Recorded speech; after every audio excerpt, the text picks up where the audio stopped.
Thank you very much. Thank you. Thank you. Can you hear me? Yeah. Who knows this picture?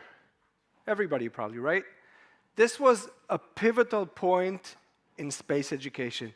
Back in '69, when kids sat in front of their TV and watched this live, the moon landing, some of them said, I want to be an astronaut. I want to do this kind of stuff. And today we call this the Apollo effect because a lot of those kids went and studied engineering, math, physics, all the things that Frank talked about before me. And this is what actually built the backbone of the space industry in the United States and some of the other technical industries as well. And the United States became a space power. And the question is, what do you need in order to become a space power? And how is education connected to that? So in order to become a space power, you need, first of all, as you said, skilled workforces, you need innovation, and you need a lot of technology and infrastructure. And as a basis for that, you need a budget, and you need education. Nothing happens without education, and that's what we're going to talk about right now. Now, I come from Israel, and Israel is considered one of the space power nations, where Tali said that a few hours before, one of the 11 countries in the world that have ability to launch into space. We both build launchers and build satellites. And I'm going to tell you how that all started. And Israel, as I said, has a launcher. It has a lot of satellites. It started launching back in 1988. Imaging satellites, telecommunication satellites, from different versions along the years. SAR satellite imaging we have back from 2008. And as you're going to see, as we progressed along the years, we started launching more and more satellites. And this is where we are today. And we're a small country, 9 million people, right? What's interesting here is that 1998, the first ever satellite built by students and professors in a university, launched into space. A few years later, Duchifat, this little CubeSat, was developed by high school kids and launched into space. It was the second one launched after a high school in the US, but their satellite didn't work, so it's kind of the first one that was built in school. Their second one, it's another CubeSat. A few years later, another Ben-Gurion University satellite, and from there, boom, a big boom of satellites built by kids and by universities. Here we had Tevel 1 to 8. These are 8 CubeSats that were launched together, built in 30 high schools in Israel at the same time. So I hope you can see the importance of having education here and how in Israel this is pushed forward. The story starts somewhere in the 60s, 70s. We had universities starting to research around space. We had the Israeli Society of Aeronautics and Astronautics. And in 1979, we had the peace agreement with Egypt. Tali told this before as well. And what happened, a little bit of geography and history here. This is Israel, and this is Egypt. And in the middle, we have the Sinai Peninsula. And Israel would fly their reconnaissance airplanes over the Sinai Peninsula and look into Egypt to see, if the Egyptian army is coming towards the border and what's going on there. And during the peace agreement with Egypt, we gave the Sinai Peninsula to Egypt. So we can't fly here anymore. What do? So this guy here, Professor Chaim Eshed, he was a colonel in the army back then, and a very smart guy, came and said we should use satellites. Now, using satellites back in the 70s for a small country like Israel, that's kind of like, flying to Mars right now. It's something that's not doable. There were 2 or 3 countries in the world that had the ability to launch into space. And he tried convincing a lot of people. One of the people he tried to convince is Ezer Weizmann, who was the Minister of Defense. And this guy said to him, you're a Michiganer, you're kind of crazy with this. Yeah, I'm Michigan with this idea, but if you manage to get people from the academia, the industry, and the chief scientist of the Ministry of Defense to say that this is possible, then maybe we'll do it. It took him about 3 years to convince all of these people. The academia came and said, we think it's possible. The defense industry came and said, we might give some money. We think we can build something. And the Ministry of Defense was into it. And a few years later, we had the Israeli Space Agency born. We're a young country, a young space agency. And a few years later, the first Israeli satellite that I showed before was launched. 10 years after that, the student satellite I showed before from the Technion was launched. The Technion is like the MIT of Israel. And this is the ecosystem today around education in space in Israel. You have the Israeli Space Agency working with the Ministry of Education together. The Israeli Space Agency is part of the Ministry of Innovation, Science and Technology. There's the Ramon Foundation, which is a nonprofit foundation that was built after Ilan Ramon, the first Israeli astronaut that died in the Columbia accident. We have the space industries that are contributing to education. We have nonprofit organizations contributing to education of kids and students. And we have the GeoInt agency, the geospatial agency of the Israeli army, working with kids as well. And all of these together are working. The Israeli Space Agency, they have, a 5-year plan. And inside the agency, there's an education and community affairs team. And this team actually derives their goals from the goal of the agency itself. And they have a big goal, which is promoting and developing human capital required for continued strength. Just like you said, right? That's the only way to go. You need to build a base in order to build a house. So what does this team do inside the space agency? Well, first of all, they're trying to get as many students and kids enthusiastic about space. They're trying to get as much of the public in Israel enthusiastic about space, and they're building an infrastructure that would help them along the way, because this is a plan that takes many years, decades sometimes. So how do you get kids, enthusiastic about space? Well, you can wear a tie, but that's probably not enough. So you do a lot of things, just like you said. First of all, you need to train teachers to talk about space. So we take a lot of physics teachers and we teach them how to teach space physics. We build a curriculum for space physics, and today kids in high schools in Israel can do their final exams on their, the last year in high school on space physics if they want. We let kids build satellites. As I showed before, until today, we sent into space 11 CubeSats that were built by high school students. They built the satellite, or integrated the satellite. They integrated the ground station. They even wrote the code for communicating between the ground station and the satellites. All of this, high school kids do, from the age of 15 until the age of 18.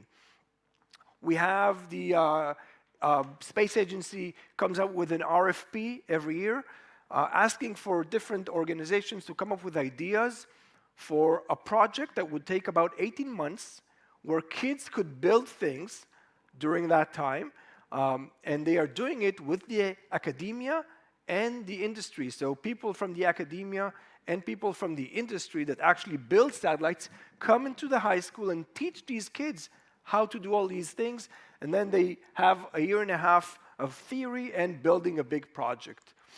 What can we do with the public? So with the public, we have a whole yearly plan of stuff going on. January, February is the Israeli Space Week. We have the Ilan Ramon International Space Conference, where people from all around the world, space agencies, astronauts, everyone comes to Israel, and kids come to these conferences. So you have a room with 500 seats, and about 100 of them are high school kids that come to see all these people talk. They can actually sit and talk to astronauts later on. At the same time, we have the Space Education Conference, where space educators meet and talk about plans, how to educate, the next phase of children. April, everybody celebrates Yuri's Night, Yuri Gagarin, the first man in space. We have big celebrations in Israel as well. We have space hackathons, more than one. We have meteor showers in Israel. in the summer and in the winter, and this is published all around. Even in the news, they have news articles about this, and a lot of families with their kids go down to the desert to watch meteor showers, and they even showed some pictures before of that. International Space Week, everybody celebrates, a big celebration in Israel.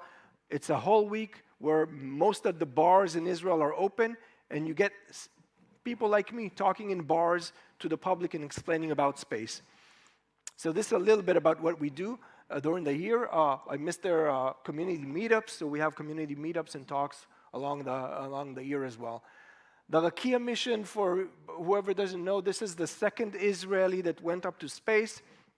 Eitan Stiva is a very wealthy person. He decided that he wants to buy a ticket and go up to the International Space Station, but he decided not to waste that whole week looking out the window. So he had a plan, and for a whole 10 days, which actually became 17 days, he had lined up a lot of scientific research that he wanted to do, a lot of education and a lot of art. And in Israel, everybody was exposed to this. So you see almost 2.5 million people watched the launch of him to space. Think about the kids in the classroom, sitting in their classroom having an online call with an astronaut, and the lesson that they're getting is actually a lesson that they came up with, because the Israeli Space Agency and the Ramon Foundation, again, put up an RFP and said, give us ideas for lessons that Eitan Stiva can give up in space. And high schools sent back ideas. And then they're sitting in class, that's their idea being taught to them and to other kids. So this was an amazing exposure to a lot of people. And if you want to build an infrastructure, this takes a lot of time, a lot of years. We have the Ilan Ramon Space Olympics, where kids build and compete between high schools on building spaceships and rovers and other stuff. And of course, the judges there are people from the industry that can actually judge them. They have mentors along the year that help them with this. This starts from junior, from school, and goes all the way to high school. Bereshit is the lander that Israel landed, or hard landed, on the moon. So the first one, you can see the picture of the spaceship flying towards the moon, taking a selfie of Earth behind. And there was a lot of talk about putting that camera over there just for this, so that actually you can show the people the selfie of Earth, right? And they had two goals. One is to land on the moon and win the Google Lunar X Prize competition, and they swore to give the $30 million prize back to education. They didn't want to take any money for themselves. The second is to do the Apollo effect, what we saw before. They call it the Bereshit effect, and this was a big success in Israel, and I know it because year after year we have a holiday which is like Halloween, where people have costumes. You would see more and more kids with spaceship costumes, astronaut costumes, so you would see that it's going on. We have academic online talks all the time. International Space University, any graduates here of the ISU? Shame on you. If you're into space, go there. This is one of the most important places for people that are interested in space. This will open doors for you. Latvians, I'm telling you, this will open doors for you everywhere.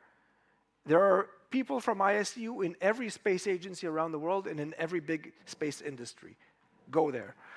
We send people there every year, and we have, I think, a huge amount of alumni from there. The community of space educators, which is part of the Israeli Space Agency, I'm part of this as well. We meet every month or so. We plan on, we come up with new initiatives on how to teach space. We are involved in everything that's about education in space in Israel. And then there are different organizations, non-profit and profit, that do very interesting things in Israel. DMARS is one of them. This started from an idea of doing a simulation for kids, how to be astronauts, and it became a real project. This is a real building in the middle of the desert in Israel, in an area that looks just like Mars, and now classrooms come over there and learn how it would be to live in such, a rugged, hard place like Mars, with nobody else with you, with bad communications, because when you talk between Mars and Earth, it takes about 10 minutes for the communications to pass each way. How to work as a team, which is something very important today, probably in every subject. So this is a very interesting thing that DMARS did, and the Israeli Space Agency promoted as well. Another very interesting initiative is Out of the Box. These guys work on innovation in the field of space. They have different projects, and I'm just going to show you a short movie before we finish, and listen to what the girl says at the end of the movie. It's very interesting.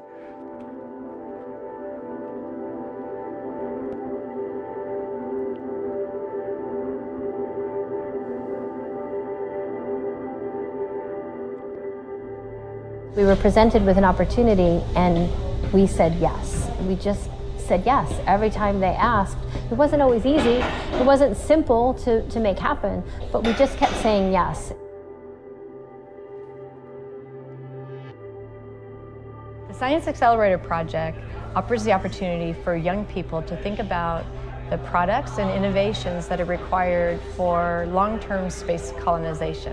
It's a collaborative project where both Israeli and American students work together to answer the questions that pose long-term space travel.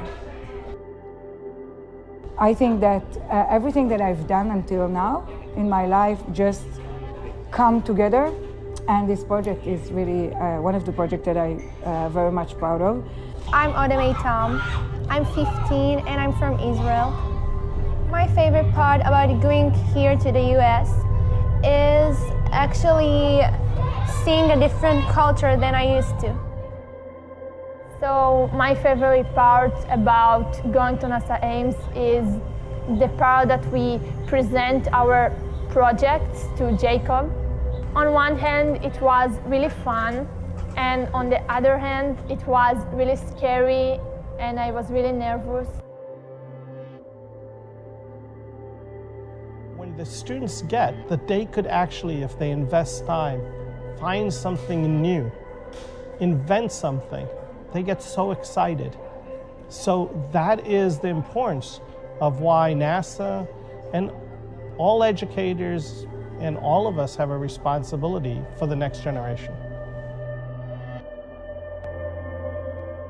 The more we're able to work together, the more we can advance science, technology, and humanity as a whole, even on Earth here. Now it comes with work, with understanding. It's not easy. You guys here at the school, the two teams, have worked hard to make that happen.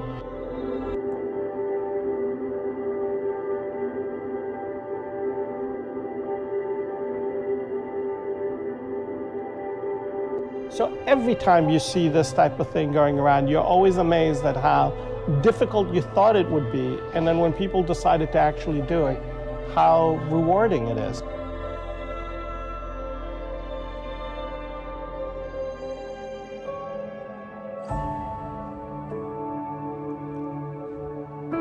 My favorite Hebrew word is אפשר, which means possible, because I just think that everything is possible if you really try hard.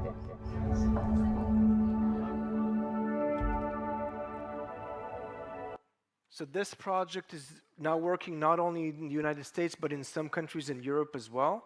And you're welcome to come and talk to me, and I'll connect you to the person who's running this. The other project I showed before, DMARS, is connected to Europe as well. And you can see the excitement, right? In the eyes of the girl, everything is impossible, and that's what you need to put in the mind of these kids, that everything is impossible. Even at this level, when you do a competition and you ask kids to draw paintings about Jupiter, and then one of them, their painting is on the rocket of juice that goes up to Jupiter. Think about it. You're like a 10-year-old kid, and all the world sees your drawing. This is another drawing by an Israeli kid that went on a calendar for the same project. So the 70s, they had their Apollo effect. We in Israel, we had our Bereshit effect. I think we're still in it. And I just offer you to think together, what is the next effect that we can bring to our children? And I'm happy that like a bunch of young people came into the room about 15 minutes ago, because this is on your shoulders. You're the guys and girls that are going to do these things.